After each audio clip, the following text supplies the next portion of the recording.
Welcome back, Mr. Dabo. Can I ask you to turn on your microphone? Thank you very much. I hope you had a good break. Yeah, thank you very much for that. I would like to remind you that you're still under oath. Okay, ma'am. So before we continue, I would like to briefly recap what you've told us so far. Yeah. You told us that at the time of the November 11th events, you were a clerk. You were an acting clerk. Yeah. And so you were asked to go with LF Jame in order to attend a meeting that was supposed to take place, another meeting that was supposed to take place between members of the junta and NCOs and other members of the army. Yeah. Upon your arrival at Yundum Barracks, there was an ambush and they started firing at you. You were arrested, beaten. There were also other individuals who were arrested and beaten at the time. You provided their names. Thereafter, you were put in a truck with these individuals as well for about an hour or so, and then you were taken to Mile 2. Yeah. At Mile 2, you were put in the remand wing, where you stayed again for about an hour or so. And then you were taken away from the remand wing of Mile 2 and transferred to Fajara Barracks. Yeah. This must have been around 2 or 3 a.m., and you were there until about 6 a.m. in the morning. Yeah. During that time, members of the junta, as well as their guards and other individuals, were shooting at you and other detainees. You mentioned that 3 individuals lost their lives. There are other individuals who were injured, and some people escaped as well. Yeah. You also told us that at that point, you helped Lieutenant Basiru Barrow back onto the truck because Sana Sabali told you to pick up your relative. Yeah. Can you tell us what happened to Lieutenant Dotfal? No, that file was also carried by one soldier into the truck. Do you recall who? No, I can't recall who. So you were all put on the truck. Yeah. Was it only the individuals such as yourself who had survived, or did it include the individuals that you also mentioned who were injured, who were killed, actually? You mentioned 3. Well, it was only me and Private Mafuji Sonko who were alive. So is it those who run away. Is it your testimony that at that time, Lieutenant Basiru Barrow and Dotfal were killed? No, at that time, Dotfal and Basir Barrow were not killed. They were suffering, but they were not killed. So when you say it was only yourself and Mafoji? We were the only 2 inactive. You know, those 2, Barrow and Fal, they were not active at that time. They were almost finished.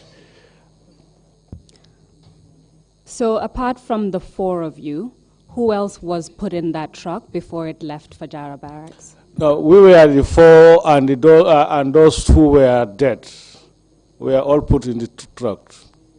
So it was the 4 of you and then the 3 who were killed. Yeah. From there, you said the truck left Fajara Barracks. Yeah. Can you tell us where it went to? From Fajara Barracks, this is where we head to Yundum Barracks. Straight to Yundum Barracks. We don't stop anywhere. We only stopped at Yundum Barracks, where at the point we were arrested. That was where the vehicle stopped.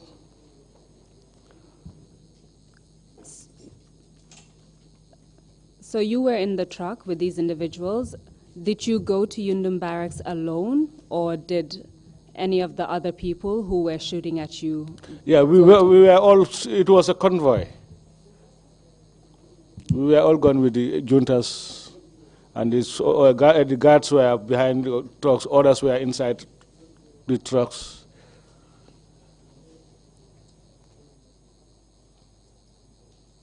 Do you recall when you arrived at Yundum Barracks? That was around 6, probably 6 to 7. Do you recall if it was already bright outside, or was it dark at that time? It was not, it was a bit dark, not bright like, because the sun was not out yet at that time. It was before sun would set. But you could see? Yes, you could see. So from your recollection, around 6 or 7 in the morning, you arrived at Yundum Barracks. Yeah. So back to the place where you were first arrested. Yeah. Can you tell us what happened when you arrived? Then as we arrived there, that was the time the first man who came to us was Alaji Kanyi, Couple Alaji Kanyi, who came and bought the truck. He stood his other legs on the wheel of the vehicle, and the other leg was on my chest. Then he was with a torchlight, just put it on us one after the other. And he said, "Hey, these people are not yet dead. Give me the gun." So I don't know who gave him the gun, but he was given a pistol. Then that was the time he pointed on Basiru Barrow's head, then shot Basiru Barrow on his forehead. Then Dotfal also, he shot Dotfal on his forehead. Then he turned around onto me. He put the light on me again and said, "Mbadi." Then he come out from the vehicle. What does Mbadi mean? My relative. What would you say to the suggestion that it was somebody else who shot Lieutenant Dotfal and Lieutenant Basiru Barrow, not Alaji Kanyi? It will be a doubt of me, but this was in my presence. It's not a hearsay, it was in my presence. Alaji Kanyi came and bought the truck and requested for them to give him the gun. And he was given a pistol where he shot Basiru Barrow on the heads, then Dotfal on the heads, all on their foreheads. All here. That's where he targeted them. After he did that, what happened next? They were totally finished. Because from there, I just looked Basiru Barrow, I started crying. I hold his palm like this, and I say to him, "Allah will pay for you." Yeah.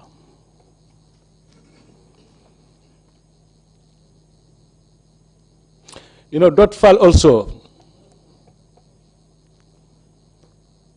was shot on the head, and he was just trembling like this. No, Dotfal, you know, as what we used to say, what the locally say, tool.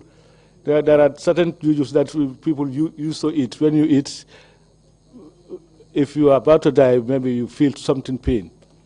But Dotfal, before he dies, yeah, it takes time.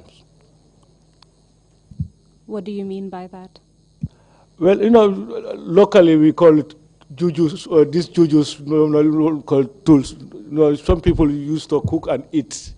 Like even me, last time I once ate something like that. It's something that they will prepare for you, they cook it for you, and you will eat. And me, when I was eating these things, it was in Barangar, where I have those things told from this man, Kaba One. He's a grandfather to Dotfal.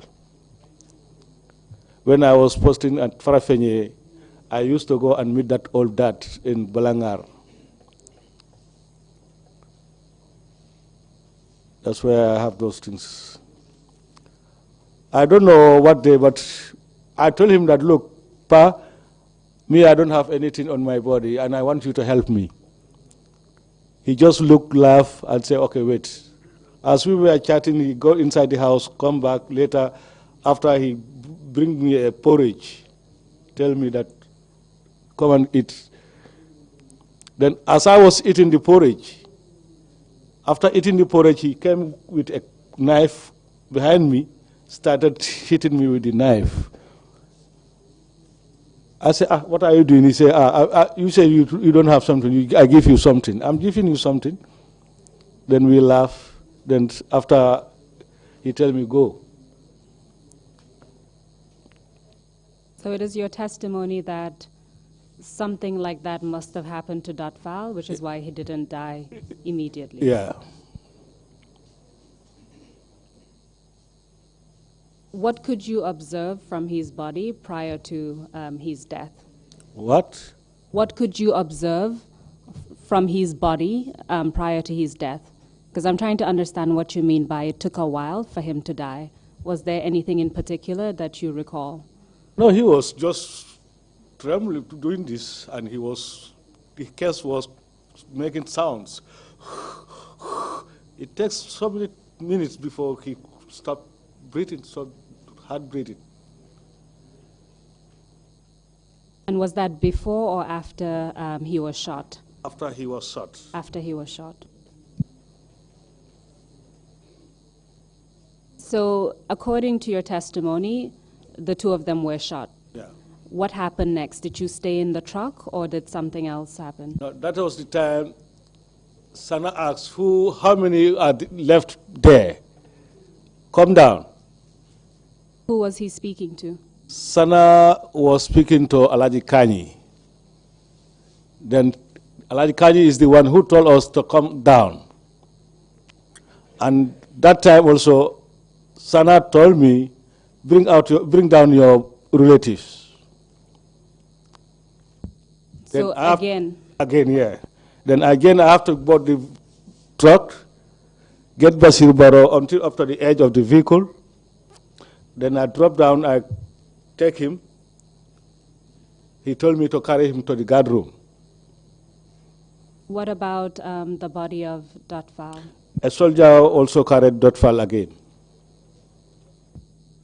So you were told to carry it to the guard room? What happened? That's where I left him. So and that was time Sana also came and told me that in-law, he called me Mbita because he married to one of my niece, Barakatu Koli, from Bansa. Barakatu's mother was my sister. When I was going to school, my brother, Keba Dabo, who was my brother, used to go with Baikoli, the father of Barakatu. And his mother, Nasutu, Dabo, we are all the same family, the same Dabo family. So he called me in Bitang. Where are the documents that was in your possession? I told him, sir, I'm not in possession of any documents. Do you know which documents he was referring to? Well, I believe maybe when I was exchanging documents with LF Jammeh, I think it was in his presence afternoon at the Federal Barracks. I believe he was referring to that document. Where are the documents? I say, sir, I'm not in possession of any documents. Mbita, if you don't produce these documents, I will bury you alive. That's the time he said, RSM, get pickers and spade for him. Who was he referring to as RSM? He was referring to RSM Paul Gomez, called Papu. He is now a lieutenant colonel, I think. He told Papu, bring the pickers and spade for him. I will bury you alive. If the gun cannot kill you, I will bury you alive. What happened after he said that? So after that, when they bring the spades, then that time he received a call. When he received the call, On what kind of, how did he receive the call? It was the mobile that he was holding. When he received a call, he said, yes, sir, yes, sir. I don't know whom he was talking to, but I heard him saying, yes, sir, yes, sir. Then that was the time they left to Banjul. Then I was put in a cell. I was in the cells. Later they came. Before that, were you the only one who was put in a cell? I was put in the cell together with Private Mafuji Sonko. Please continue. When we were in the cells, they later came back again. He said, where is my in-law? I said, where is my in-law? So, but before they bring me out again, he received another call. So between the time when he received the first call and you were put in the cell and he came again, do you recall how much time had passed? Maybe an hour. One can estimate 1 hour. So when he, second time, he also, where's my in-law, where's my in-law? Then he received a call again, they went back again. Recall what he said when he received the call? Could you hear what he was saying? Not only, yes sir, I heard. I know he was talking to a senior man of him. And at the time, who was senior to him? I believe it could be Yaya Jammeh. At that time, whom Sana will say, sir. I believe it was only Yaya Jammeh whom he will say, sir. So you told us that you were put in a cell. Yeah. Where was that cell located? Yundum Barracks, at the guard room. Can you tell us from that cell what you were able to observe? When I was put in the cell, later I heard the silence coming. So when they came, that was the time they come in with other soldiers. Because I saw them getting one soldier out of the boot of the vehicle. What kind of vehicle was that? It was a small. I think it was a BMW. It belongs to a commercial. It don't belongs to the army. The vehicle doesn't belong to the army military. It was not a military vehicle. But it was a private vehicle. That when they come to the guard room, they open the boot, and they bring out a soldier by the name Sergeant Basiru Kamara, Tambula.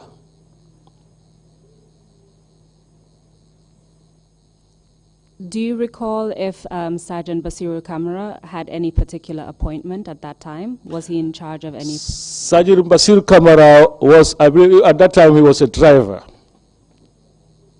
But he was residing in Brikama, where they arrested him.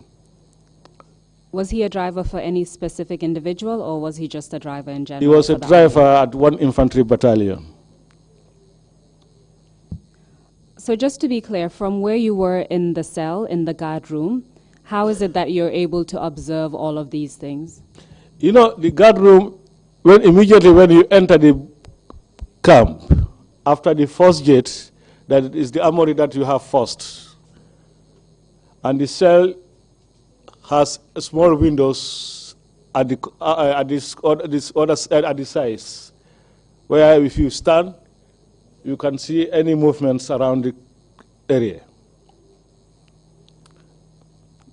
You know, when the vehicle comes, I saw they're pulling out him. When he stand, I know, oh, this is Sergeant Kamara. And he was brought inside the cell with us. Later, they brought Kedek A.M. Silla. When you say later, meaning how long after the coming of Basiru Kamara, then A.M. Silla also came. Could you tell if it was from the same vehicle or was it from it was from different vehicles. Please continue. Because when he met me in the cells, he told me, you are also here? I say, yes. Where did they get you? He told me that he was coming to the work. Upon arrival at the highway to get the transport, that's where they met him and he was captured. Do you recall who brought him in? It was Sana Sabale and the team. Yeah. Then later when we were there, I was standing, I saw Lieutenant Gabriel Say. He was coming from his house. Immediately I arrived at the gate. He was halted by the guard there. And that's the time they were starting hitting him from the sentry box, then started kicking him up to the guard room. And they tell him that unrest. He said, "What have I done? What happened?" Then they undressed him, and he was also pushed inside to the cell where we are. Do you recall how many people were beating and hitting Lieutenant Jibril Say? How many? How many people were beating him and hitting him from the sentry all the way to the guard room? I think it was 2. But I can't remember, I recognize them because their head was mascot, they were covered with mascot. They were covered with what, sorry? They covered themselves. What?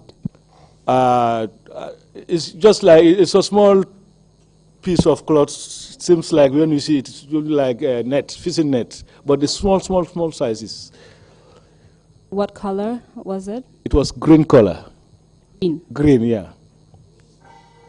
You said that when he arrived, when they brought him into the guard room, he was undressed. Yeah. What about the other 2 that you mentioned? Silla and Basil Kamara, they were all undressed. When you saw Jibril Say in the guard room, can you describe to us if you could see any injuries on him? No, I couldn't.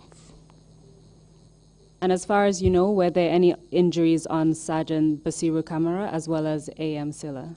No, A.M. Silla, there was no injury on him, but for Sergeant Kamara, there was a bruise on his ankle here. And just to clarify, did you see the 2 of them being beaten? I'm referring to Sergeant Basiru Kamara and A.M. Silla. No. Okay. So after Jibril Say joined you in the cell, what happened next? And we were there after when Sana said, "Bring them out." Then they were started getting us out of the cells. But to be clear, at that time, there were 5 of you. Is that correct? yeah. Okay. Please continue. Then they said, "Come out." So Say was the first person who came out. Then Basiru followed him, then Silla followed. Then Mafuji want to go. I'm the one who just hold him. I stepped my legs on his fingers. I said, "Where are you going?" So he also stayed. Yeah, but these 3, they were started tying them.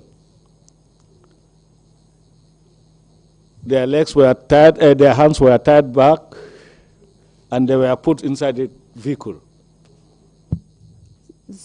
So you weren't asked to come out and climb onto the vehicle? Yeah, but I didn't come out. So when these 3 come, then they put them inside the vehicles. We 2 were left behind.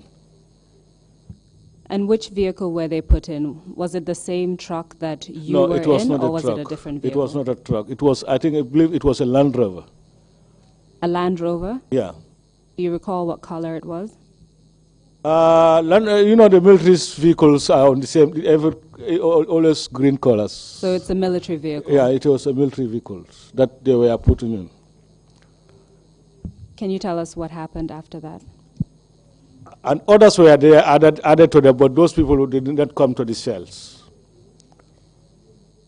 Who do you recall?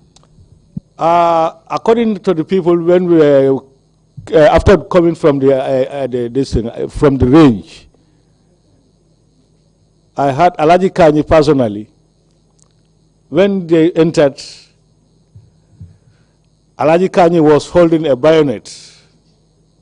And he just put the bayonets on the table, pam. He said, Bilangamo Baseme. What does that mean? I have bastard people. Today I have bastard them. So he came to the guard room and opened the tap.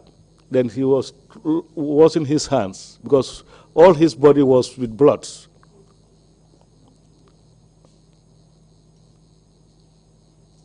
So he went back. Later they started bringing more. Okay, let's just address what you've said so far. So these individuals, the three of them, Lieutenant Jibril Say, Sergeant Basiru Kamara, and Cadet A.M. Silla, were tied and put in the truck. Yeah. And it's your testimony that other people joined them, but you only found out later. Yeah. When they were put in the vehicle, the Land Rover, they were driven away. Yeah. At that time, you didn't know where they were going. No. Do you recall what time this was? This was around 10, 11. Was it the same day, November the same, 11th? No, the same day. Around 10, 11, the truck left Union Barracks. Do you recall when the truck, the Land Rover, do you recall when the Land Rover came back to Union Barracks? It came back maybe estimately 2 hours later. They were back. They came back. After when they were standing at the guard room, whilst we were in the cells, I heard them saying that someone was saying, "Akanala, akanala, afele." So at that time, I don't know who they were referring to. Can you tell us what that means? Eh? Can you tell us that what he that is coming, he is coming. That which means somebody was coming that they were looking for. They said, Akanale, get him, get him. So, but I don't, at that time, I don't know who they were referring to. So after when they just moved back, after some minutes, then I heard gunshots just around the cookhouse. When you say they, who are you referring to? The juntas. Were they still with their guards at this time? Yeah, they were still with the guards. You mentioned a number of individuals. Was the Army Commander Babukar Jatta present at that time? Babukar Jatta, at that time, no, he was not there at that time. What about Modu Baji? No, Modu Baji also, I did not see him at that time. So it's mainly the members of the junta that you've mentioned? Yeah. Peter Sinyate? Yes, as well as and the RSM Paul Gomez and his TRRC Babukar Sanya, I think, yeah, Babukar Sanya. 002 Babukar Sanya. We are there. So these individuals were present. Tell us exactly what happened. You said that you heard gunshots I around heard the gunshot cookhouse. there. But after the gunshots, one of the soldiers, I can't remember the name, but he was also a provo. I remember when he came to the guard room, he was saying EMCC, and he was crying. EMCC. This is the only thing he was saying. Is that the same as AMCC, which you first referred to, or was this a different? That one was AM Silla. AM Silla. This one is EMCC. Thank you for that clarification. And the soldier was crying, EMCC. That was the only thing he was saying, EMCC. Later, I asked, and they told me that it was EMCC, that they arrested him. They arrested EMCC, and he was killed. So EMCC was killed by the cookhouse at Yundum Barracks. Yeah. Please continue. Yeah. Yeah. Then we were there. After some hours, maybe around in the afternoon. They brought it in Otu Trawale. In the beginning, you told us an Abu Tarawale. Yeah, that's Otu Abu same Trawale. person. Yeah. It's the same Abu Trawale. Please continue. Abu Trawale was brought in.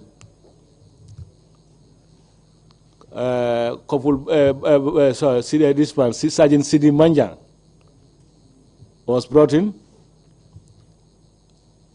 Kairaba Kamara was brought in.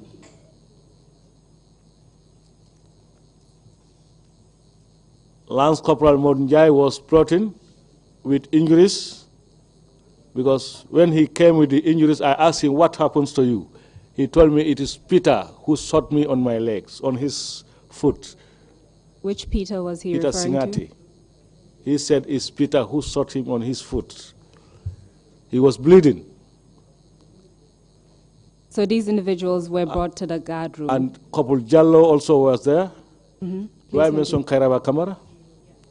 Okay, Kabul Kamara was there. Later, Balo Sedikan was also brought in, and he was arrested from, I think, from Farafenye. Kabul Balo Sedikan. Then Yaya Damfa was also arrested. Baba Imane, Abduba, Lance Corporal Abduba, with one couple Damfa, but later in the day he was released. Is that different from Yaya Damfa that you mentioned? No, it's different from Yaya Damfa. So Corporal Damfa. This couple Damfa, he was working with the MTO, Motor Transport Unit at Yundum Barracks. I believe after the death of Basiru Baro, he was the one who took in charge of the MTO unit, and he was promoted to staff sergeant, I think, and as overseeing the MTO. What does MTO stand for? Motor Transport Unit. This Damfa I'm referring to, he was staying somewhere around Latrikunda Sabiji. He was, his compound was not very far from the market where he was staying at that time. So who else was brought to the guard room, to the cells in the guard room? I think these were the people who were there, who were at the guard room. So let me just go through some of these names. You mentioned Sergeant Sidi Manjang. Yeah, Otu Trawale. Otu Tarawale. You mentioned Kairaba Kamara. What was his rank at the time? Kairaba Kamara was a private soldier.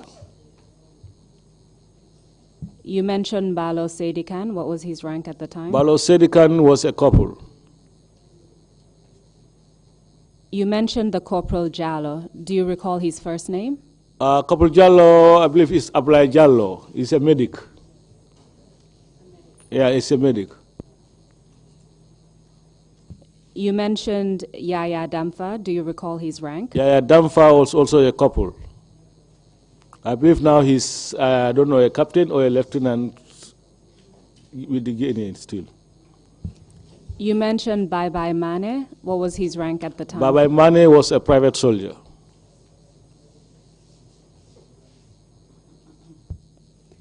So all of these individuals were brought in. You said that the one person you recall having injuries was Lance Corporal Modunjai. Yeah. Who informed you Jai that also was a medic. he's the one who informed you that Peter Sinyate had shot him? Yeah. And just to clarify, did you notice any injuries on any of these other individuals? No, it was only couple Jai. Can you tell us what happened after they were brought to the cell in the guard room? We were there for a couple of weeks, maybe 2 weeks or 3 weeks. Then after we were taken to Yundum, we were taken to Mile 2. So during that time, 2 to 3 weeks in the guard room at Yundum Barracks, was it only one person who was released? Yeah. Based on your testimony? At that time, it was only that Damfa who was released. Damfa, the day he was arrested, that was the day he was released. Do you know why he was released? I don't know.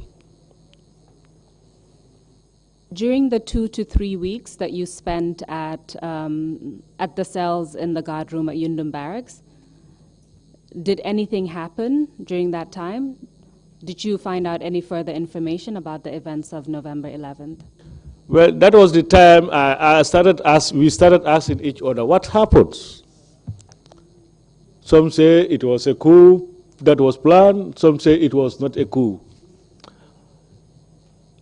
But what I believe is it was never a coup that was planned. To my knowledge, it was never planned. Why do you believe that? Eh? Why do you believe that? No, I believe that the soldiers who were involved, if it is something that is planned, the way things are, it will not be in that way.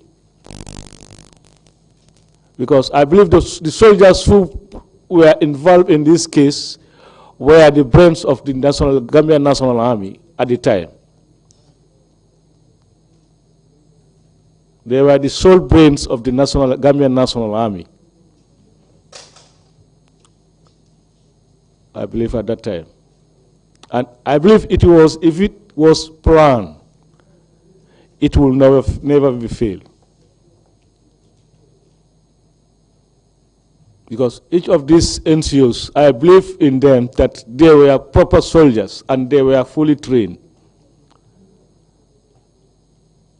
And throughout their service careers, they were all instructors.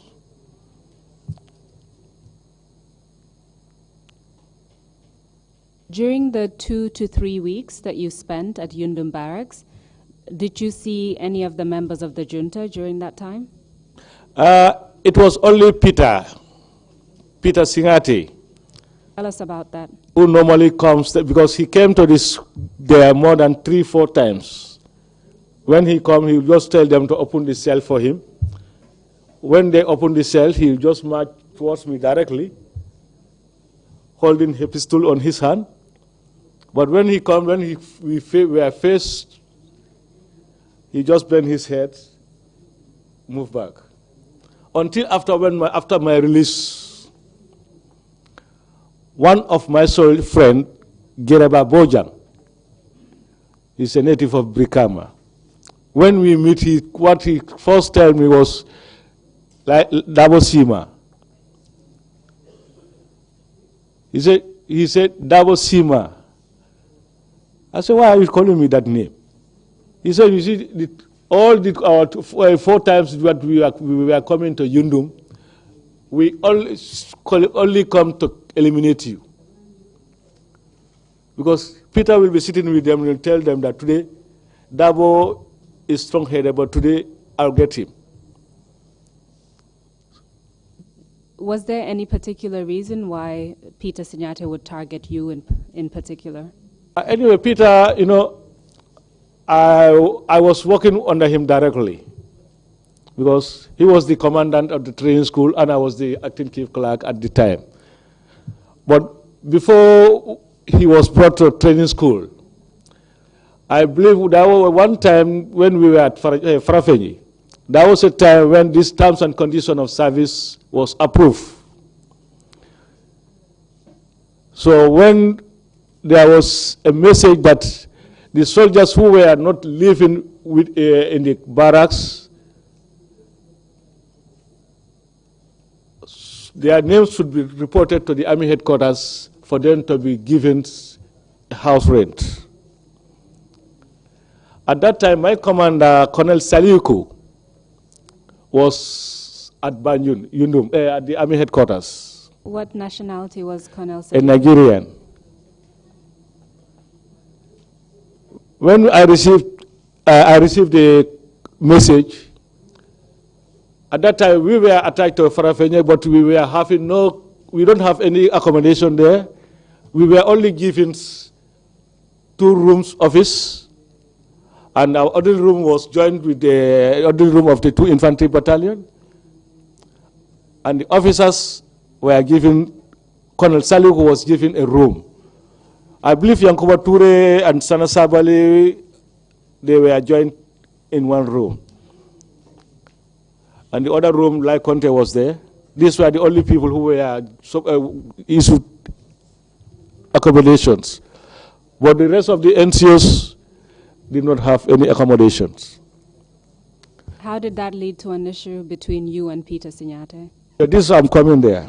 When this memo came, so immediately I receive, I just reply. When I reply, I call my Colonel Saliku at Army headquarters. Then I go to the communications room. The message, the names were communicated to him, and he signed at the Army headquarters. After Peter, when at that time there was senior military senior officers were on the meetings at the Army headquarters. When Peter Singate, at that time he was overseeing the 2 infantry battalion. He came to the guard room, to the orderly room, asked for the training school and the 2 infantry battalions to join and make a list for the soldiers who are supposed to have to be benefited from these house rents and transport allowances. When he asked Kopul Jallo about it, Kopul Jallo said, but Dabo have already sent his for that of the training school. He said, why should I do that? Who signed for that? I told him that I am a trained clerk and I know my duty. And my officer in charge ordered me anything that comes in his absence, let me use his phone and contact him. Because when he is at Banyun, wherever he goes, I have all the numbers that wherever he goes, I have his numbers with me. So he said, but before you do that, you have to. I said, why should I ask you? You are on the 2 infantry battalion. I am at the training school. Then he went to RSM Jeng. He told RSM Jeng, why should Dabo do that? RSM said, but look, let me ask from Dabo first. RSM asked me what happens. I told him, RSM, training school, do we have any accommodation? He said, no. Then why should I wait for? And it was only to the training school that firstly can get these benefits. When I told him, the RSM Gen, that we did not have any accommodation here, we were not allocated any accommodations, then why should now the 2 infantry battalion, how can they squeeze us to have, some have to room, so that some of their men who were who are already allocated should also benefit from these house rents. I said, that is unfair.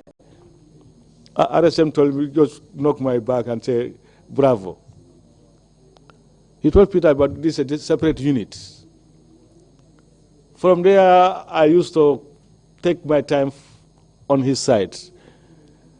And also when the training school was coming to transfer from Farafenye to Fajarat, Vincent Jatta, who was in charge of 2 infantry battalion, said, I'm not coming for transfer.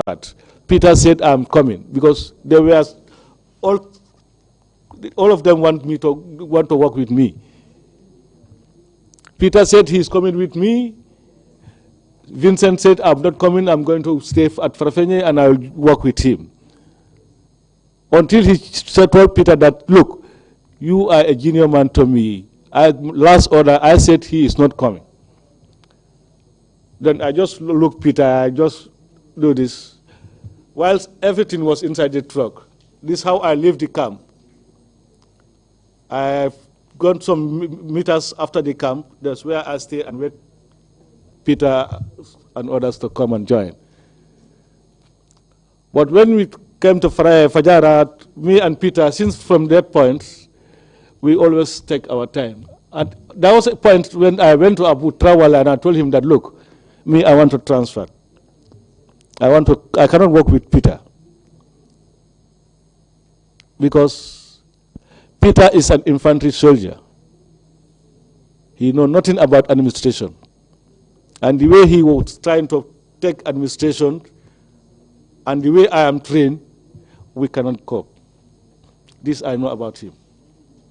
So the issue you had with Peter Sinyate was before the coup, Yeah. in relation to benefits and what you've explained Yeah. regarding RSM Jeng.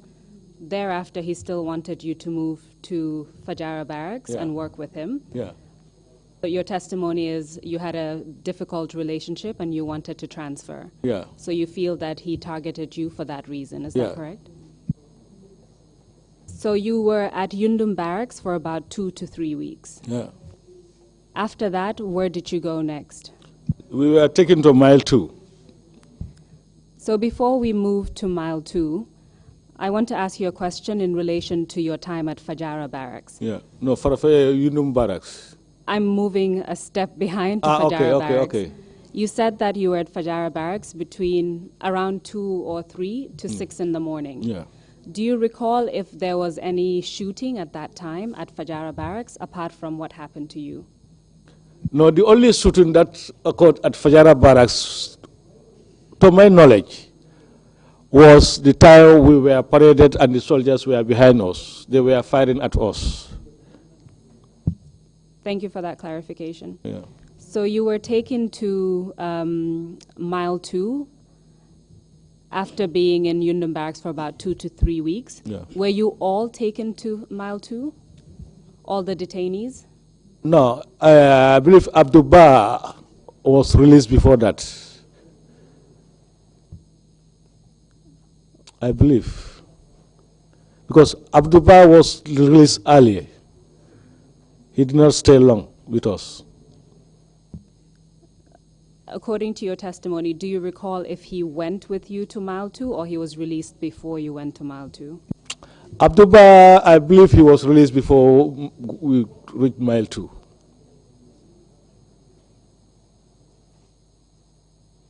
Apart from Abdullah, was anyone else left out before you were taken to Mile 2?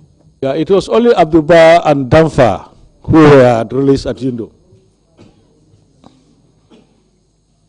So you were all taken to Mile 2. Can you tell us what happened when you arrived there?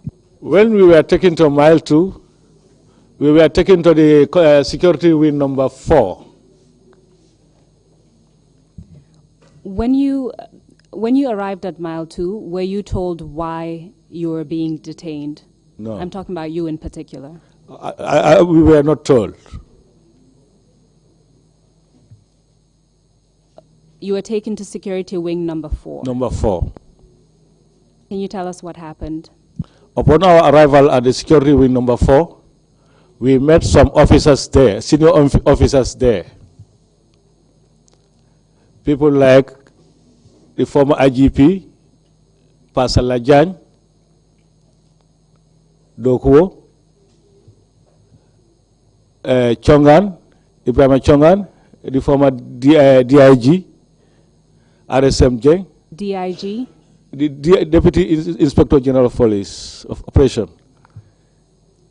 Ibrahim Chongan. We met RSM Jeng. We met Srif Gomez, Samsar, Captain Samsar, Captain Johnson,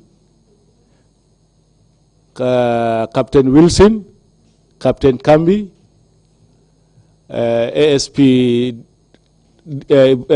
Kebadiba, ASP Abu Jeng, Superintendent Turo Jauni, and Superintendent this man, Sirif Mbai, were the people we met there. Can you tell us about the prison conditions in Mile 2? It was horrible. Even my enemy, whom I hate much in life, I would not allow him to be in Mile 2 at that time. Because we were there more than a month. If I want to urine, I urine, do everything inside the cell. Toilet inside. And the food, I cannot understand what type of food that they were giving us. Because In the morning, we eat porridge, they call papu. Afternoon, maybe rice with stew, full of water. Then in the evening, we have kere.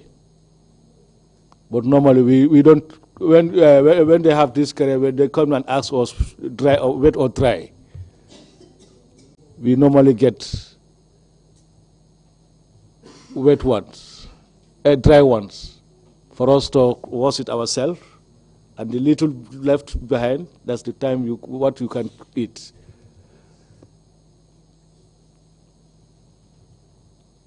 Can you describe your cell?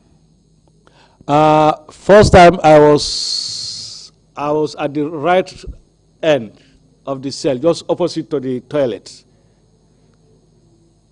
At times, in the night, I'll just wake these people, senior until one day Chonga tell me that, look, I'll fight you. If you go out, if you are out in the morning, I'll fight you. Because what I used to do is when these rats are playing, rats are going up and down, I'll say, oh, okay, my friends have come. I started clapping for them. So they come up to near me, they don't run. You can count rats more than hundreds. You cannot know where they come from. And my cell was just directly opposite the main toilet that was within the security number 4. It was later after when some of the officers were released, that was the time I was moved to cell number 7. I was near, in fact, that was the time when Keba Sise was also there, the former Director General NSS. When Keba Sise was sick, and we negotiated for somebody to be with him. And Keba Sise was my uncle. When we negotiated with the officers, the prison ward officers, nighttime they'll just open my cell, then I'll join him, Keba Sise, in his cell to assist him, because at that time Keba cannot do nothing. Late in the morning, before people started coming, they'll open this cell, then I'll just take his chamber out, then go and wash his clothes, then and I will be put into my cell also.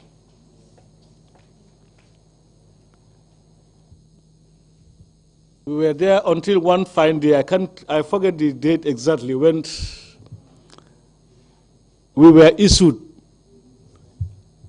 fruits from, they said it was from Red Cross. This orange. When I ate that orange, I was almost about to finish. When Sirif Gomez was the one who sought. When they came and opened my cell, Sirif Gomez was the very person who gave me this 5-liter gallon water. Sirif Gomez was the one who put it on my mouth, forced me to drink. I drink almost to finish that 5-liter. Then when I started vomiting, when they called Dr. Gay from the RVH, when Dr. Gay came, he said, I ate something that contained poison. Since from then up to now, I don't eat orange. I don't trust seeing orange in my life. But they said the orange was from the Red Cross.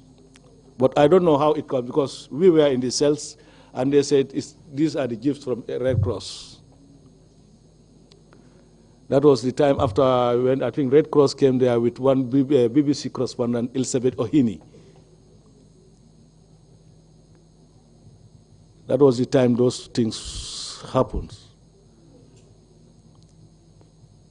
Then on that day, I spit on Singate's face. When they went and checked the toilets and order to, when he came, I just leaned on over my this and I just on his face. That's the time Elizabeth Ohini rose to me and asked me, who are you? And I told him, I'm Abdullah J. Dabo. Then he started looking the files until he said, okay, Abdullah Dabo. What happened? I said, I want to die than to be here. This is what if I know if I do this to him, the next minute he'll come back to me and kill me and finish with me. When Elizabeth Ohini asked me whether I have any medical attention, I said these bastards. When our medics, the DNA medic, was standing, I said these bastards who wanted to kill me here with poisons. Then that's the time I just get a bottle of water with mahogany leaves and other things. I said, this is my medicine. This is what I'm caring about. During my period, I never attend even a paracetamol from them because I don't trust them. Even if I'm sick, I'll be able to manage with that, but I will never request any help from them. You mentioned that Sinyate was present when the Red Cross visited. Is that correct? Yeah, Sinyate was there, Babukar Jatta was there. Which Sinyate are you referring to? Edward Sinyate. So you mentioned that you had a visit from Red Cross, but what about your family members? Did you see your family members at any time? Only once, and that was 2 weeks before my release. So you were in Mile 2. Based on what you've told us, November 11th happened. Then you were at Yundum Barracks for about 2 to 3 weeks. Yeah. So should we say around December 1994, you were taken to Mile 2? Yeah. When were you released? I was released in March. Which year? 1996. Can you tell us about when you received a visit from a family member? No, that one is a friend of mine. You know, before, in fact, that man came to me that informed me that he get a visa that he's supposed to go to America. And that was 2 weeks. 1 week, the second week I was released. So from November 1994 until March 1996, were you ever charged with a crime? No.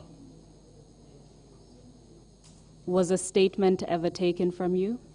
Yeah, a couple of statements were taken from me from the NSS, from the GNA military intelligence, CID's units.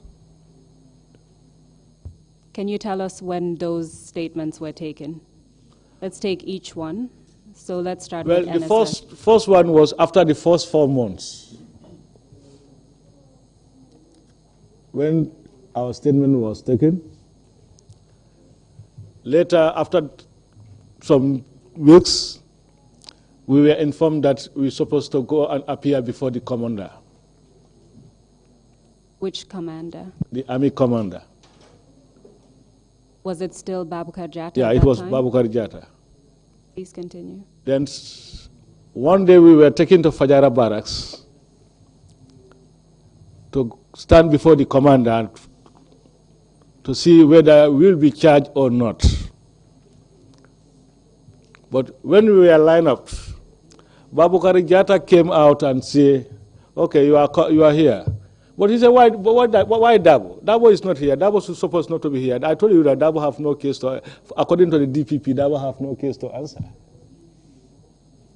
That's what Babukar Jatta said. Yeah. Do you recall when this event took place? This was around after the first 4 to 5 months of our detention. Apart from Babukar Jatta, who else was present there? There, I think I seen most of the senior officers were there because, you know, when we are coming for the orders, they invite officers from the different barracks. But those people were inside the house, inside the office. Then that was when Babukar said that was the time I was taken back to the vehicle, this minibus Costa. Then I was taken back to the vehicle, then I sit and wait for them. So when he said that you should be taken back because you had no case to answer, according to the DPP, what happened to you? I was taken back to Yundum, Mile 2. Were you released? No. I was not there. I was inside the vehicle when these people were charged. They came and joined us in the vehicle. Then we go back to mile 2. I was there for another 4 or 5 months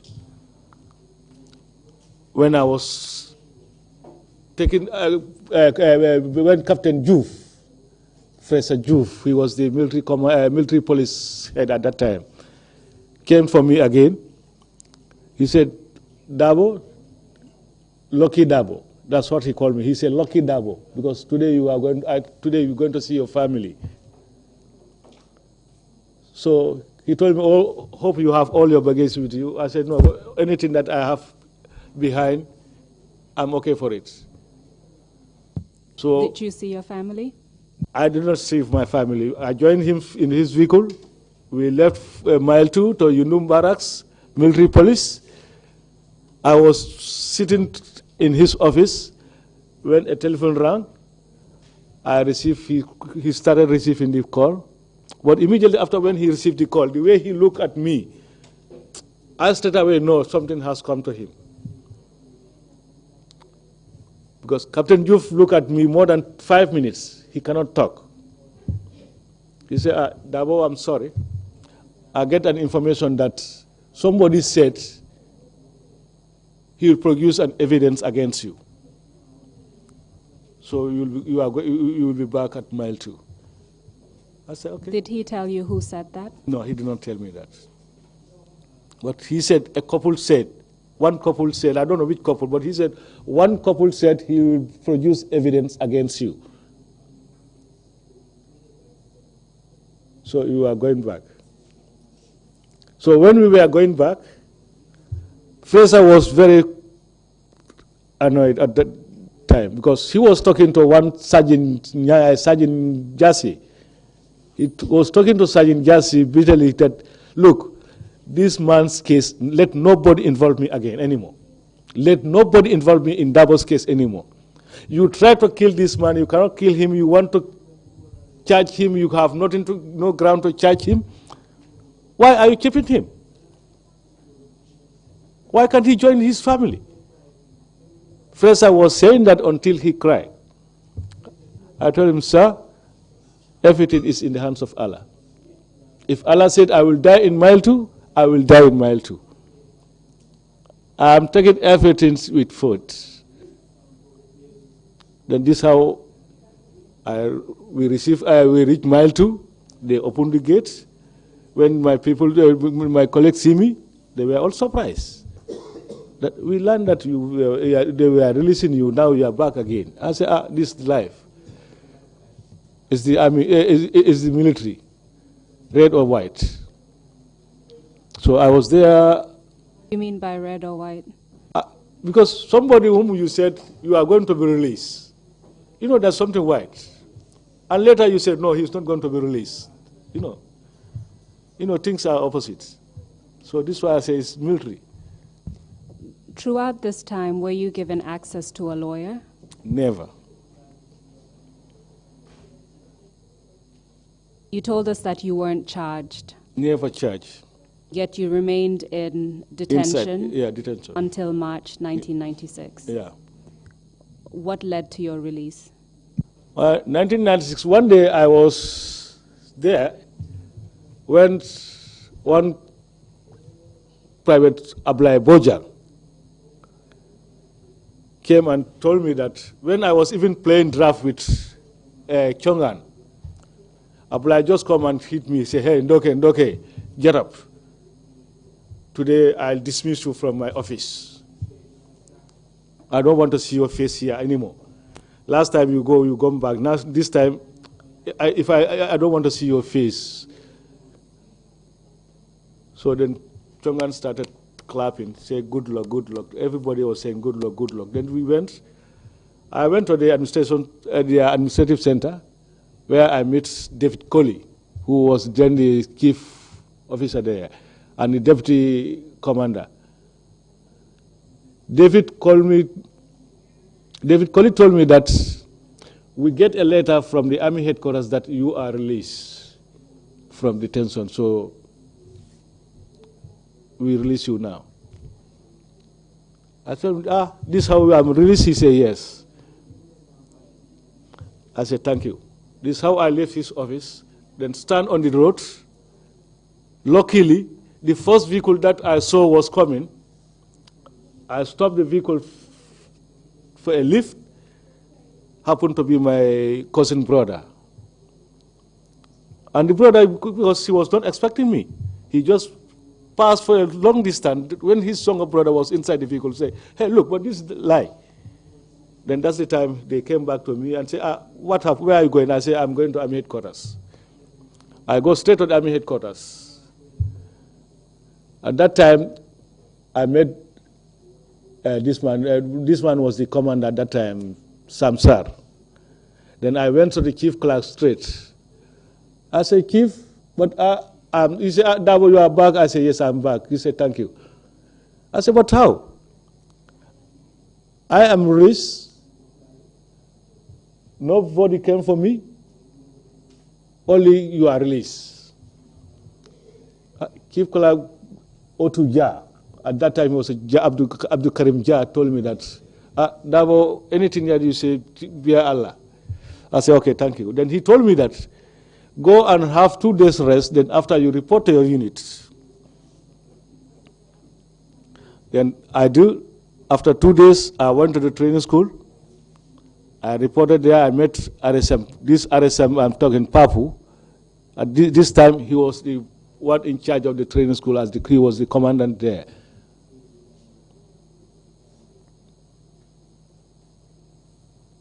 Then, when I reported him, I said, I'm back. He said, no, but what the information we have is that we have to discharge you.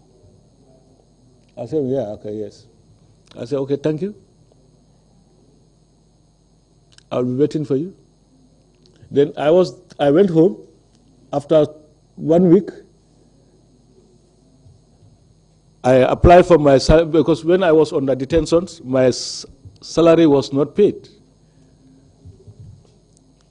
Then I wrote an application letter applying for my salary arrears, of which I took to him. He signed. He told me to take it to Army headquarters. Then I went to the Army headquarters to meet the Army commander, Samsar. Samsar said he is not going to sign that document for me. I said, why?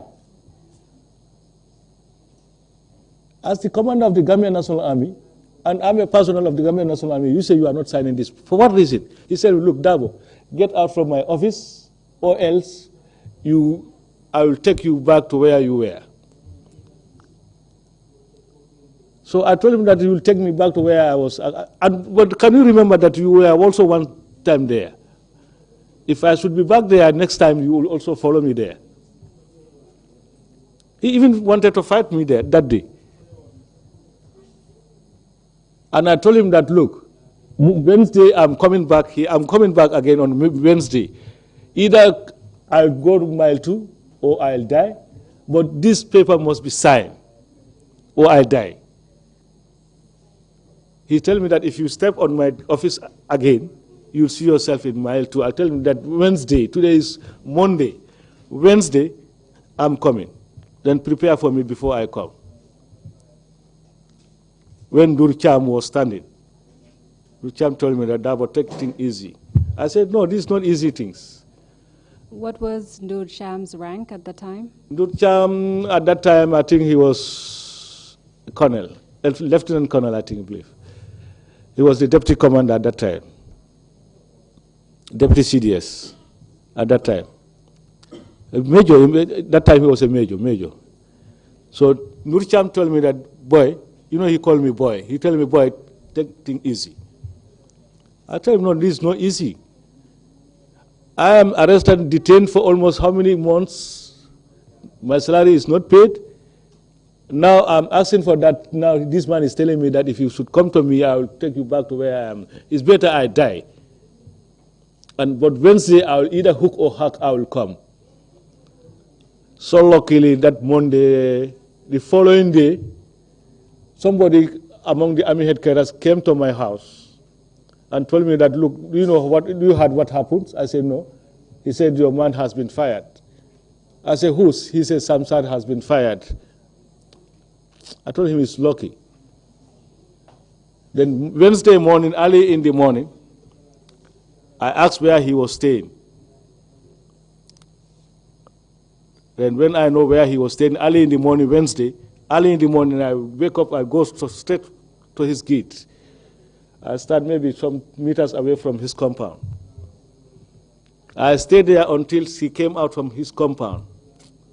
When I saw him coming out, I just compliment him, sir, good morning, sir. He just looked at me and said, Dabo, why are you what are you finding here for? I told him that today is Wednesday. I told you that Wednesday I'm coming and I'm going to the army headquarters. He told me that, do you come to laugh me or what? Do you want to come to provoke me or what?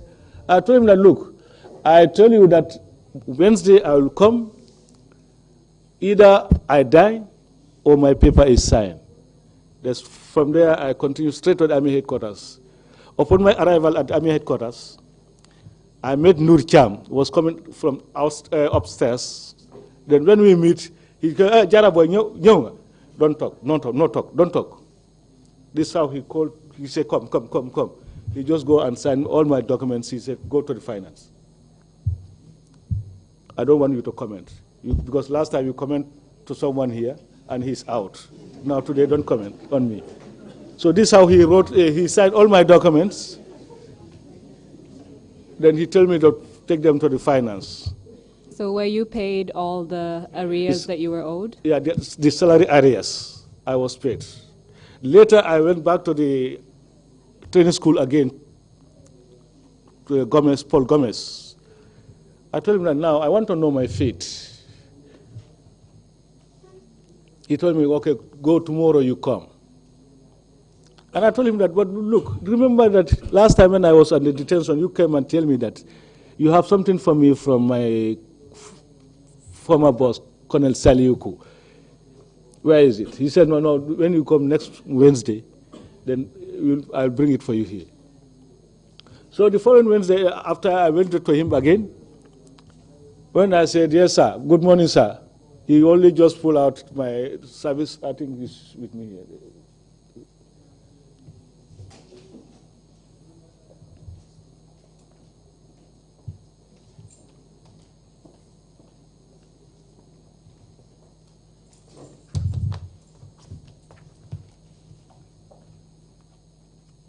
Is that your discharge certificate? Yeah.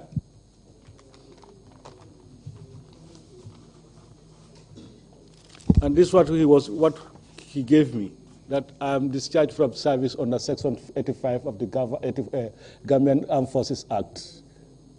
What is the date on that document? The date? This was on the 12/4/2000. Can we have the document, please?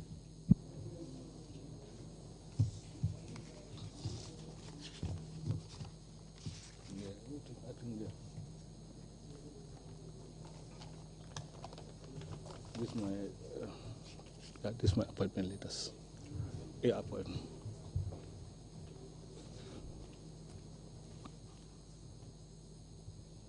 So while the commissioners look at that document, I would just like to ask a few more questions because we're coming to the end of your testimony. Yeah. And I would like to give the commissioners some time to also ask you additional questions.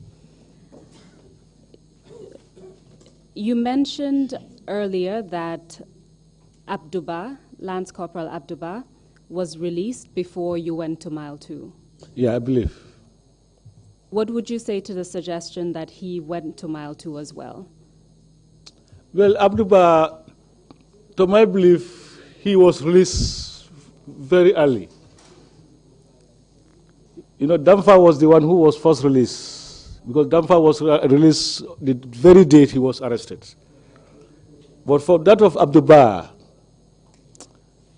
I don't think Abduba, he has reached Mile 2. Yeah, he reached Mile 2 because his cell was next to me. You have Abduba, then you have me. Thank you for that clarification. Mafuji Songo was at the last cell, yeah.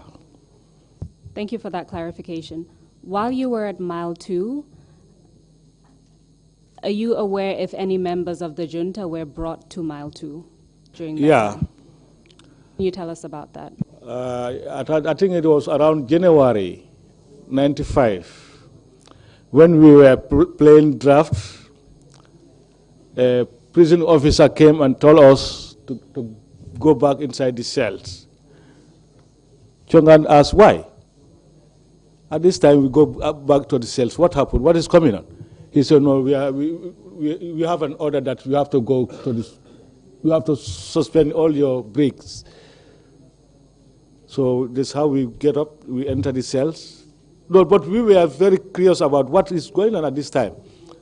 So we had another knock at the door again, pam, pam, pam, pam. So number 3, 4, 5, 6, 7. These numbers, if you are these cells, if you are there, anybody who is entering, if you stand on your bed, you'll be able to see that individual. Then when we saw a group of soldiers entering with Sana Sabali, Sadebo Hydra, and their guards were tied up, and they were brought in. And they were taken to security number 5. You know, you have security number 5, then 4, you have number 5, then you have the 99 cell, Kamabaji wards. So as far as you were concerned, that was security wing number 5? Yeah. What, if anything, happened to them during their time at Mile 2? I'm referring to Sana Sabali and Sadibu Haidara. Yeah, Sana and others, when they were brought in, later, soldiers come for them. Which soldiers? From the State House. Edward Singate and soldiers normally comes. Another times, Alaji Martin and soldiers came. When they come, they will just open the door, enter, go to straight security wing number 1. And later, what we heard shouting, whoa, whoa, whoa, whoa, whoa. This only thing we were heard. They were started beating until they are satisfied, and they will go out. Because Martin, one day he was going, I don't know what, he dropped something behind. He came up to the gate, then he went back. And I heard that we were asking him, have you seen it? He said, yes, I have seen it. I don't know what was that, but something has happened. And he was holding something like, it's just like a case, if you see it, it's like these technicians, these electricians, the cases that they used to hold, something like that. When you see, you know that this is something connected to electrical. What did you think it was? I know it was only, they will only use against these people. Because when they were doing those things, later one of the soldiers came, prison officers came to us one day and asked this man, Pasala Jan, Keba Sise, and Chongan, and asked their permission that these people want to apologize them. Sana Sabali and Sadibu Hydra want to apologize them. Because Sana Sabali, according to Keba Sise, when Sana was born, his naming ceremony was all sponsored by Keba Sise. And Keba Sise is the one who sponsored Sana Sabali's educational career. And when Sana Sabali wanted to join the National Army, it was Keba Sise who helped him to join the National Army. And it's the same Sana Sabali who arrested Keba Sise. And he said he wanted to come and apologize to Keba Sise for that. Pastor Lajan also said Sana Sabali's father was his driver when he was working with the agriculture. And from that day, every end of month, he sent a bag of rice to their family at Kasakunda until the day he was arrested. So Sana said these two are were his fathers. So he wanted to apologize them for them to forgive him what he have done to them. They accepted, and they come, apologize. They all kneel down on their knees, apologize for them to forgive them. And Sadib al-Adra also appealed to Chongan, but Chongan said he don't want to apologize. And I believe that the Chongan told him that if there is, look what Mandinka said, Karamo, someone who takes you, if it is something true, Sadibu, if that is true, you will die in prison here. Sadibu, I am the one who trained you, and it's because of your promotion to be a commission officer, I was demoted. And now this is how you pay me. Allah also will pay you. I don't accept your apologies. Later, when we were out for daytime, they also used to come. They joined us. Sirif Gomez is the one who was taking us for physical fitnesses. Every morning he forced everybody to train. He don't allow anybody to sit. He will say everybody early in the morning when we are out, Sirif Gomez will force us to be running outside within the premises. Then after we go and have our shower, then we go and play drafts and other games. So from what you've told us, Sana Sabali and Sadibu Haidara were beaten by Alaji Martin and others. Yeah. You also mentioned Edward Sinyate on one occasion. Yeah. Did you hear anything in relation to that particular occasion? What I'm trying to ask is, are you aware if Edward Sinyate did anything to Sana Sabali and Sadibu Yes, that day also they were beaten. While Edward Sinyate was present? Yes, they were beaten. I want to quickly come back to the certificate of service that you've provided. It says here that you were discharged from the Army on the 31st of March, 1996. Yeah. And I'll just read out a comment that was made about you. It says, ex-private Dabo Abdullahi was a serving member of the Gambia National Army from the 25th day of August, 1991, until 31st March, 1996, when his service was no longer needed by the Army. Yeah. During the period under review, Abdullahi was found to be a fairly good clerk. I therefore do not hesitate to recommend him to anyone, company or organization that may need his service. And it's signed 13th of April, 2000. And it's by the commanding officer at the time. I can't read the name, but that's it at the time. Is that correct? Yeah.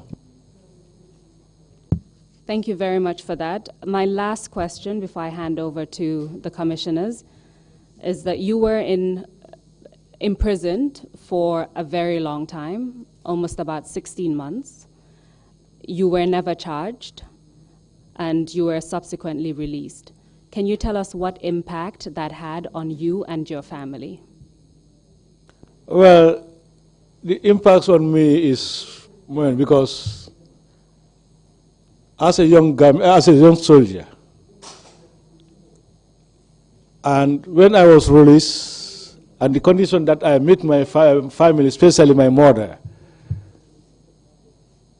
at that time was almost out of, one could say it, she was almost about to be out of people, because people used to say, you wanted to be a mad woman, because we were only two, and the other brother is working at the Biba for this Al-Quranic. He was at the school, at this Arabic school with Jason Toure. And I was the only one who was helping the family. And when these things happens to me, I started from zero again. And I went back to family. The family was even worse than what I experienced in Mile 2. What I experienced with my family is more worse than what I experienced in Mile 2. Because in those days, after my release, the late 96, we were joined the UDP as the UDP security. After the 1996 election, 97 parliamentary election, then I went back to my hometown again, and I was the UDP village chairman. And in our compounds, that's where we have the chief, and that's where we have the alcalo in our compound. And those people see me as an enemy to them. Because one day, one brother who was the alcalo stood and said, look, you being in opposition is not fighting Yaya Jammeh. You are fighting our leadership here. But we will also fight you. And one day the chief too also tell me that, look, you are with UDP, but if you don't leave UDP, you will never enjoy your life.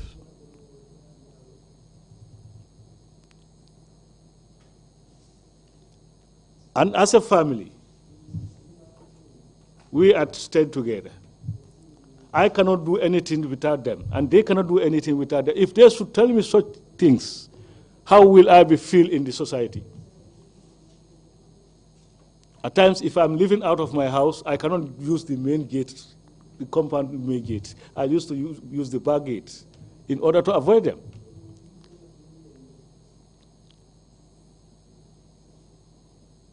This I was, but later what happened, I said, look, these people are looking for something better for them. Why not I also train myself to make sure that nothing has happened to me as a soldier. I take everything as, it's a foolish thing. Don't mind them. Until 2007 parliamentary election, as the UDP divisional constituencies coordinator, we went, I was supposed to, on that 2007, I was supposed to contest for the UDP as candidate. But there were certain problems within our constituencies that I was unable to do. When Kekoi Bajo came and said he's going to stand, I told him, Kekoi, I can give you everything and I can stand behind you. But me, I cannot stand. But if you said you can stand, I will stand behind you. Then we nominate Kekoi. After the nomination of Kekoi one day, I was coming from Breng to Pagaliba with my bicycle. I was attacked in the bush with unknown gunmen. So they tell me that, today we've tried you so many times, we don't get you, but today we get you. Today we will kill you. You are our target, you are our problem here. You are the very person why APRC is losing votes in Jara East here. But today, I know from today, APRC will continue winning here. So when we were in that dispute, when I heard somebody's voice, whom I recognize, and I called him his name directly, he said me, yes. That's the time he removed the cover from his face. I told him, what are you doing here for? He told me, Dabo, I told you that leave UDP. Leave UDP. If you don't leave UDP, you may lose your life. If you don't leave UDP, you lose your life. And the others said, no, there's nothing like leave UDP, we'll finish him today. And that man said, no, as far as I'm concerned, today I will intervene, and today I'll make sure he's going to promise me here that he's going to leave UDP. If not, anytime we get him again, he's going to face the consequences. Then I went home and said to my mother that what happens. My mother said, now what is your decision? Look, UDP is here forever. If you leave UDP today, tomorrow you can come back to UDP. For the safety of your life, please, you leave UDP. Then the following morning, I also called the APRC chairman, Alaj Fabu Sise. I called him directly. I told him, Fabu, yes, it's me, Ablai Dabo. Where do you know? Which party do you know me? He said UDP. I said, from today, I'm no more the UDP chairman. I'm no more UDP district mobilizer. I'm no more UDP divisional assistant secretary. Alaj Fabu went to Gamtel and asked, did Ablai Dabo came here? They said yes. Then he came to my house with some members of his party to find out whether it's the same Ablai Dabo who was calling him. I said, yes, I'm the very person. In my house, where I have a big picture of Usainu Dabo. He made the picture, I take it from up, then he made it down. I said, from today, I'm no more UDP, I'm APRC. Then within 2 days, everybody in the Jara East started calling, was coming from everywhere. That Dabo, you moved to APRC. I said, now I'm APRC. I was there until 2008 when there was this area council election that I am going to be contested as APRC candidate for Jara East, Pagalba Ward. I said, fine, and they tell me to apply. Then I apply. But later, some days before the election, nomination, one of the Sampakande, one day called Sampakande, I told him, look, are you interested to be a councillor? He said, yes. Go and apply. He said, but I heard that they said nobody is going to apply. You are the only nominated candidate. I said, no, go and apply. So Sampakande went and applied and came and told him that go and give it to Fabu. Fabu said, no, but we've already selected Ablai Dabo. And Sampakande told him that Ablai Dabo is the one who told me to come and apply. Fabu called me and said, yes, I'm the one who said let him apply. I'm not interested for it. Then after this time, I completely left Jara. Nobody know where I was.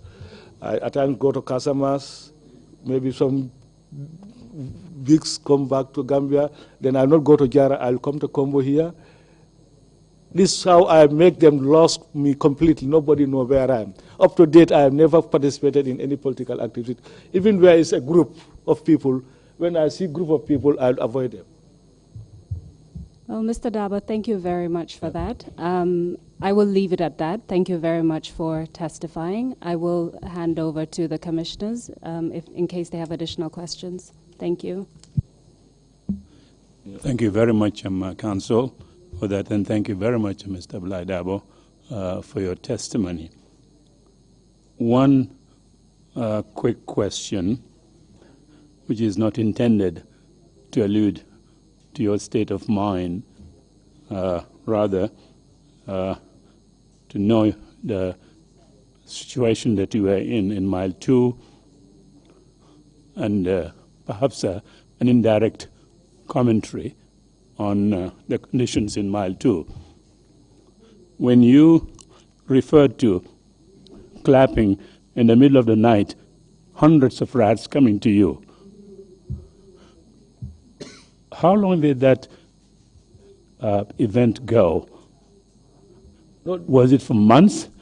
Did the rats recognize your clapping and that they would come to you? You probably weren't singing for them to come to you. Again, as I said, I'm not making any commentary on your state of mind, but just want to know what Mile 2 reduced some detainees to. But how long did that go, your encounter with the rats in Mile 2? Well, the encounter with rats was normal routines. It's every day. That is every day. When after 7 o'clock, you see rats coming. You don't know where they come from. You can sit on the toilets, you can sit and count rats. But they were coming to you. You were clapping. I thought you said you were clapping. Yeah, and my they probably my recognized. cell was just directly opposite. This is how I like just directly opposite the toilet, and it was open. There was no door. So anything, if even the morning daytime, somebody who is using the toilet, unless I go and lie down on my bed. But if I don't lie down, if I am standing, if you are at the toilet, anyway, anything you are doing, I'm seeing you, because there was no door. It was open. So when these rats started looking for foods, they were fighting. So when they started that, I said, oh, this Senegalese Rasulman, this man, the father of Balagay, forget this man. So I said, oh, okay, that's my Rasula. And I used Chong, and I told Chong, look, this one is a Fuller man, this one is a Fuller Rasul man. Then we have the Jolas, we have this. Then I started making noise. At times they will tell me, look, don't disturb, you are disturbing us. At times I'll be there and say, hey, it's coming, they are coming, oh. And when I started, hey, Dabo, don't disturb. I say, look, Sana Sabal is coming. We are on alert. You know, early in the morning when we had the silence, everybody will be quiet until the silence is past us. And the evening too also the same thing. When we had silence, even if you are sleeping, you will wake up. Because we know that problem is coming. Thank you very much, Commissioners. Commissioner Kinte? You have a lot of questions. But Kinte, please go ahead. Not so much. Hello, Dabo. Yes, sir. In your explanations, you told us 3 people were killed in Fajara and brought in the car along with you people, together with Basiru and Dot, who, according to your explanation, were half dead, and they were shot on the head in there. What about Fafanyang? Because at one time you mentioned his name, but I haven't seen anywhere you have said how he was killed. No, Fafanyang was among the Fafanyang was among the 3 that were killed. Fafanyang was among the 3 that were killed. Okay, you mean at Fajara? Yeah. Yeah, but the explanation given by one testimony given by one person suggested that, or said, he was beaten and the waist broken and was dumped alive in the grave and was, shot, many times in the grave.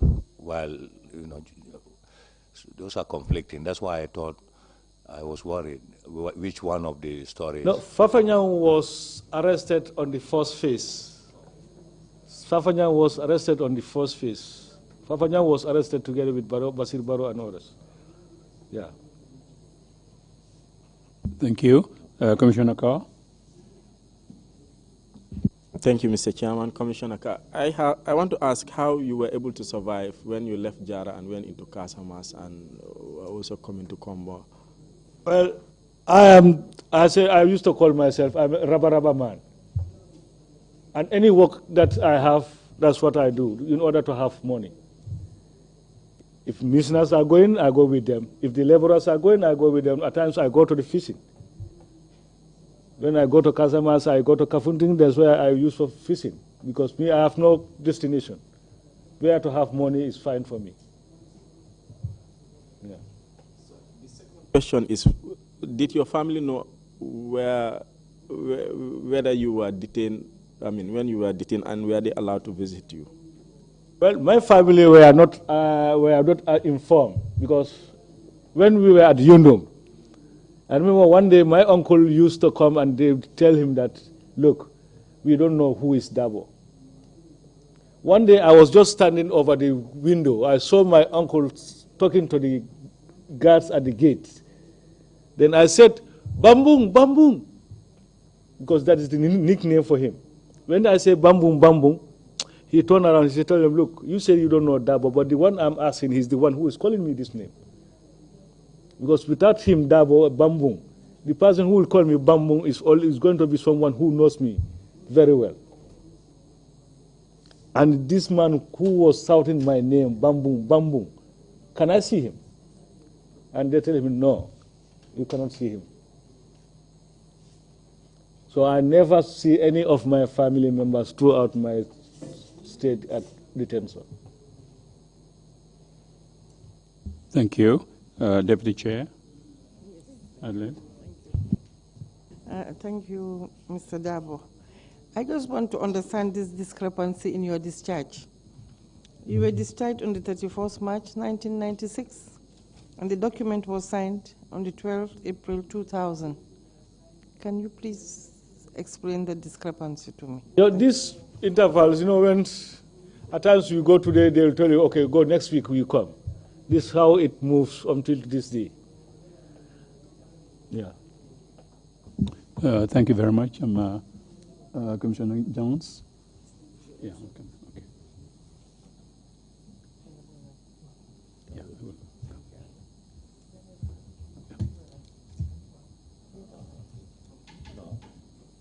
It's not. Oh. Thank you, Mr. Chairman. Commissioner Jones, Mr. Dabo, you did mention during the ambush in 1994 that LF Jammeh left the car and ran out into escape. Do you know what happened to him after he escaped from the vehicle? And my second question, in 2008, when you left Jara and went to Casamas, were there any threats towards your family that you left behind? Whether I repeat that question. Any threats? Any? Any threats on your family when you went away from Jara in 2008? LFJ, okay, for your first question. LF Jammeh, after when he ran away, later when I heard that he was involved in the Katong attack, and he was arrested, taken to Mile 2. Later I heard that he was executed with the other 9 inmates who were executed from Mile 2. And your other question, say? And the second question, when you ran away in 2008, were there any threats directed to your family members when you left? Well, the threat that was to my family is the same problem that I'm still suffering. Because when I left, later my mother also left from my brother at Buiba. Then this is how my family, my house was left until everything was collapsed. I lose house. Up to date, I don't have house. We are staying with people up to date.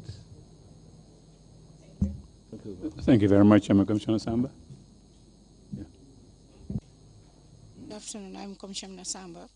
Mr. Dabo, I want to know what was your rank the time you were arrested? Well, when I was arrested, before I was arrested, I was promoted to sergeant directly, and I was supposed to be decorated on Friday, 11th November, that I was supposed to be decorated to the rank of sergeant, but it was never taken. I was remained private soldier. Thank you. Yeah. Thank you. Imam Jallo. Mr. Dabo, it seems there was much hatred, bitterness among the ranks of the armed forces. Can you explain what is the circumstance that is surrounding this animosity and hatred? Anyway, the circumstances are out of this effect came after July 22nd takeover. You know, July 22nd takeover, when Yahya Jammeh took over, the strategy that he was using against the soldier is you make sure that he used this, the former TSG personnel against the army. Even if they want to do something to you, he will use those people, say that this is what you've done. Or maybe I'll come and say, yes, I am this man, we want to plan something, which the intention was not to plan something, but the intention was there to put me in trouble. This one will accept that, yes, we accept something that we want to do these things. in order to get rid of GNA personnel. Thank you very much. Bishop, did you ask for? Yeah, please go ahead. You have the floor. Thank you, Chairman. Mr. Abdullahi Dabo, you mentioned at one point that you were given orange to eat, which supposedly came from the Red Cross. Do you know whether you were the only one who was given the orange to eat, or other detainees were also given orange to eat? Now, when they were issuing us, it was put in, each one of us will be put in an envelope, and your name will be written. So I received an envelope which contains orange. And I just split them, put sugar, milk. I said, today this is going to be my dinner. But when I eat until I almost finish, I cannot sit. My stomach was just like when you get a piece of cloth, try to do it like this. This is how I was feeling my stomach until I have to drink water until I vomit. When I vomit, 3 days, even to stand, I cannot stand because my legs cannot carry me. I was totally collapsed. Yeah. But according to them, it comes from the Red Cross. Thank you very much. Council, if you have any further questions, you may go on. I think that's the last number of questions from the commissioners. Thank you very much, Mr. Chairman. We have concluded. It's just to ask the witness if he would like to make a final statement. So, Mr. Dabo, thank you very much for your testimony. We have come to the end, and this is your opportunity. If there is something you would like to say either to the Gambian people or to the commissioners, you have the floor. Okay, thank you, Council. First of all, what I can say to the Gambian people is, let's all Gambians change our attitudes. And let all the politicians stay away from the military. Let them have no interference with the security of the Gambia. Because what happens was directly interference politicians with the security. This is what caused where we are in today. Let all of us change our attitudes towards each other. Let's refrain from party politics. What I mean by party politics means tribal politics.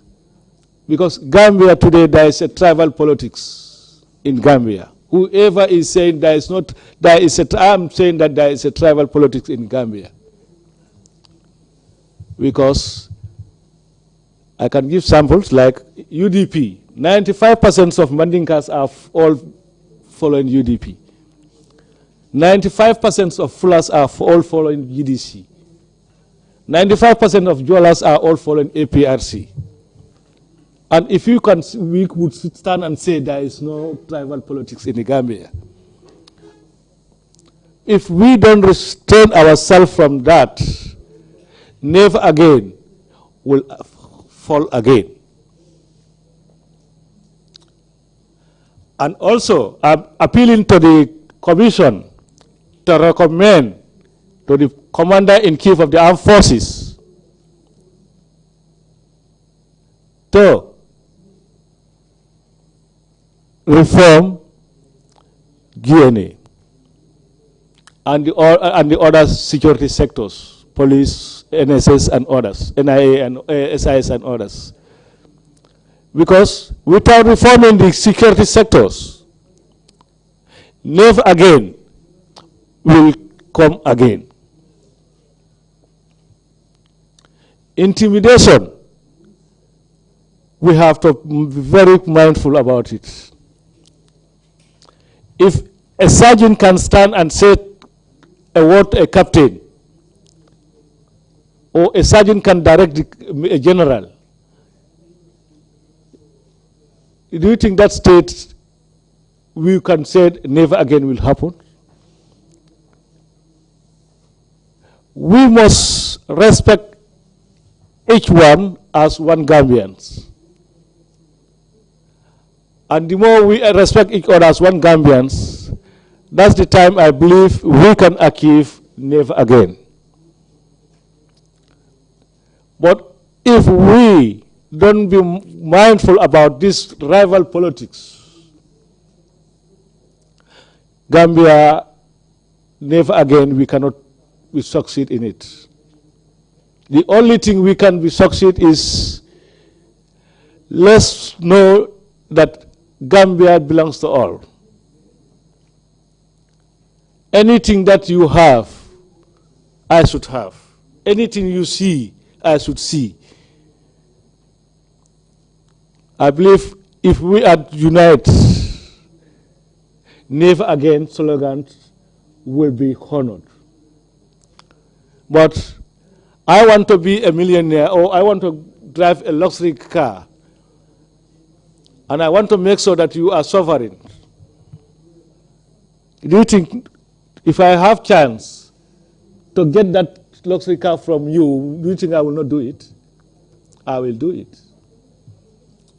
And also, I want the commission to recommend those perpetrators who were doing these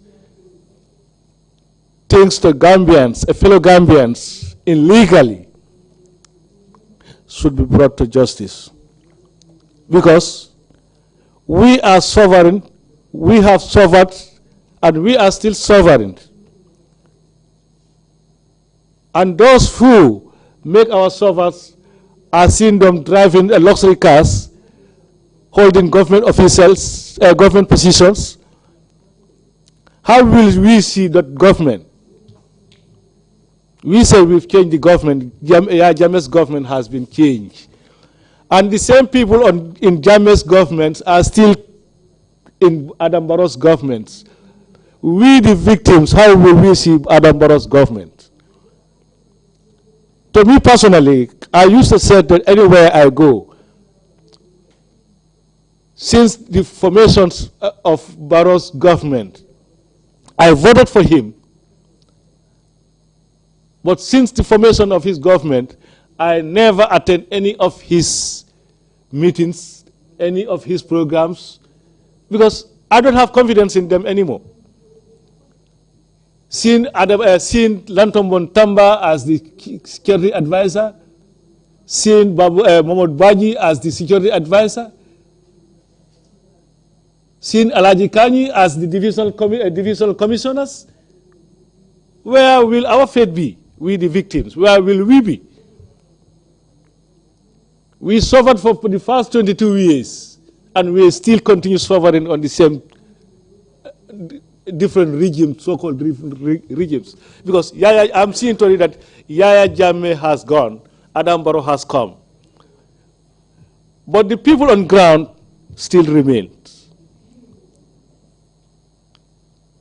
This is why at times when I see public, before I enter I have to take my time. Because I'm not even confident with them. If I can see the same person who were doing these things to us are in the same position again, still on the same position in the government. Obviously, even if Adam Barrow want to appoint me as a minister or what, I will not take it if these people are within him. Because not only me, all the others who were served during Jammeh's regime, either a soldier or a civilian, no changes, nothing has changed. When shall we have our freedom? And when shall we have our liberty? We continue to be a victim. And still, that's what I tell people. I used to call myself the chief victim because I suffered during Jammeh's 22 years. And the 2 years of Adam Barrow, I'm still suffering because since Adam Barrow came to power, no changes to me. On my side, no changes, and my family too, there's no changes. I know how I am feeling, but the person who went and received me today, when he can be how I'm living and where I am living. I am married with eight children, with one adopted children, living in 3 meter by 7 meters squared. All of these people are living in that condition still. If we go out, we see the same structures, the same movements. Last time, there was a day when I called my wife. I told my wife that today I am going to match myself to the IGP with all my documents, and I will surrender all my documents to IG, and I will tell him that from today, I no more want to be a Gambian. Even if I go and die somewhere else, but I will never die as a Gambian. And up to today, this is the concept I'm having. I never trust to be a Gambian anymore because what I have passed through, I'm seeing the same thing is still going on. So when shall I be free? When shall I be free? Please, the politicians, the intellectuals, let's try to be united. Let's try to be united in order to achieve the slogan, never again. But without attitudes, our changing of our attitudes, I believe never again will come again. And we pray to Allah that never again should remain never again. Gambia is non-peaceful. Gambia is non-peace, and we still pray to Allah that Gambia remain peace. Because without peace, nothing will be good. If you have $1 million in your accounts, you have a luxury cars, a poor man with a gun can destroy all your millions. And what achievement do you have? At the end of the day, you all end up with zero. And what can cause that? Because what you want yourself, you don't want others to have that. Also, the security, especially the police, especially the Gambia Police Force, is an institution that the government has to concentrate more. Because you have a case at the police station, the police will tell you that we don't have vehicles. Or you have an information that a security threat to the police, you tell them that the police will tell you that we have no vehicle. Because last time, I personally, we saw something strength around this Tujere Gunjur Sanya end. And the police, what we reported, who was telling us that there was no vehicle that we can go. And later when we go back to that place, we don't meet those people there. Our institutions like police, army should be fully structured in order for them to serve us as our sons and daughters. And the life you save may be your own. So I'm appealing for the government to consider the security sectors very seriously, because security sector being seen something that they need and they cannot get it, and they are with arms. They can do anything, and they will run away. Nobody will know what happens, because the last regimes of the last parts of Jammeh's regime, this is what happening. You see something, and we ask the government, say they don't know about it. Who were responsible? These armed attacks and the banks and others, how it comes about, who knows? Who are behind those attacks? So I'm appealing for the government and the TRRC to recommend to the government for security reforms. Our security reform section needs to be reformed totally. The bad ones among them should be out of it. They should be out and brought to the justice. Because people like, I named my body like Alaji Kanye, people like him, who in those 94, we call him Mofa Kanye. Now he's the divisional immigration officer. Do you think LRD is safe? People like those as the commander of this division.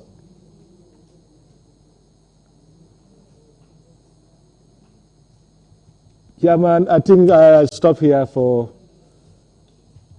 thank you for giving me a chance. I thank you all. For any, I apologize if any inconvenience, please. Thank you. Thank you very much, Mr. Dabo, for those concluding remarks and for your testimony. And thank you also for the suggestions specifically addressed to the Commission. Our task is really to promote healing and reconciliation.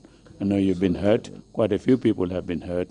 Or not few, many have been hurt during these 22 years. But we hope we would carry out the job given to us to promote healing and reconciliation. But thank you so much for agreeing to come and testify before us. Thank you indeed. We will finish for the afternoon session and then come back at 3 o'clock. I think a 1 hour break should be all right for us. Thank you. Yeah, please, go ahead. Anyway, sorry, I want to recommend one Abdullah Bojang, who was a prison officer. I want the Commission to recommend Abdullah Bojang for the good loyalty that he was doing for us during our stay in Mile 2. Abdullah Bojang was a private soldier who claimed to be a relative of Yahya Jammeh. But Abdullah is with a difference. Abdullah Bojang, wherever I pray, whenever I pray, I used to pray for him because Abdullah tried for us very seriously. At times there are other difficulties that they were trying to put on us, but it was Abdullah Bojang who will insist.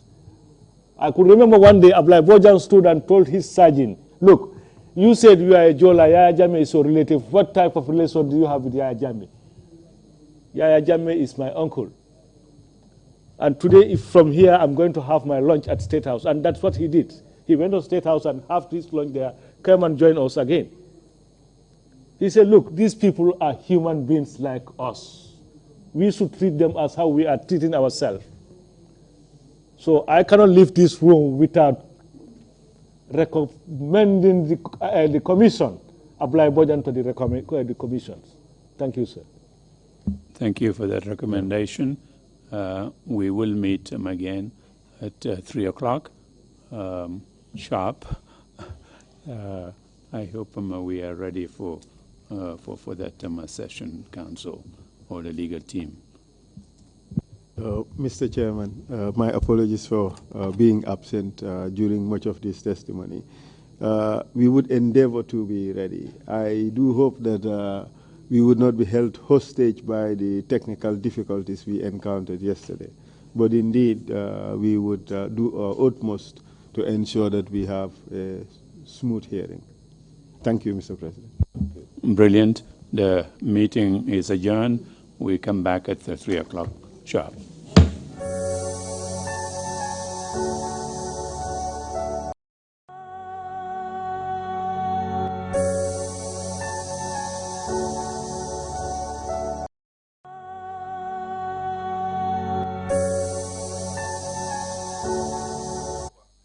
Hello, Mr. Ba.